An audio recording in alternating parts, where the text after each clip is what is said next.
Nih, jika Islam adalah agama yang mengutamakan kebebasan berpikir, mengapa seseorang yang keluar dari Islam tuh bisa mendapatkan hukuman? Bukankah keyakinan itu adalah pilihan individu? Justru ketika Islam tuh memberikan sebuah aturan, ketika ada orang sudah berislam lantas kemudian jadi sebelum masuk dia dikasih tahu, "Ini kalau kamu keluar daripada Islam ini ada hukumannya loh, kamu yakin nih?" Gitu kan ya. Nah, justru untuk melatih critical thinking itu.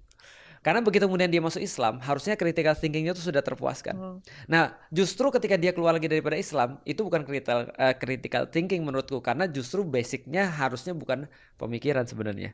Tapi contoh kayak gini ya, aku coba jelasin dengan lebih lebih lebih sederhana lagi. Apakah setiap orang yang bilang bahwasanya aku berpikir itu berpikir betul? Ya. Belum tentu. Matanya tuh mikir lagi, apakah benar? Ya, nah, kok jawabannya iya.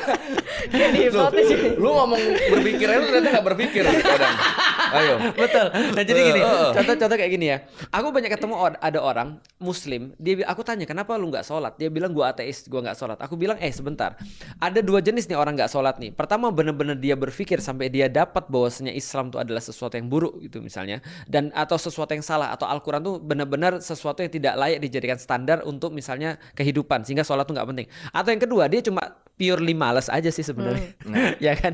Nah, artinya ada dua kemungkinan kan. Sama kayak ada orang terus kemudian bilang aku berpikir critical thinking, padahal sebenarnya bukan critical thinking, dia cuma malas sholat aja. Makanya dia nggak mau jadi seorang muslim gitu misalnya.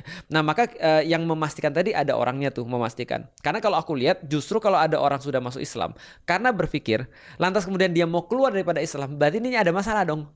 Justru Islam tuh melindungi akal manusia tuh supaya orang tuh tetap dalam keadaan kritik gitu maksudnya. Tapi itu dengan asumsi bahwa aturan ya aturan Islam tuh udah sebenar-benarnya gitu Betul, kan. betul. Aturan Islam tuh udah final, udah prosedunya udah bagus. Nah, itulah kenapa di dalam Al-Quran tuh ada tantangan, challenge. Yang aku selalu bilang, hatu burhanakum. Ayo bawa argumen-argumenmu ke sini.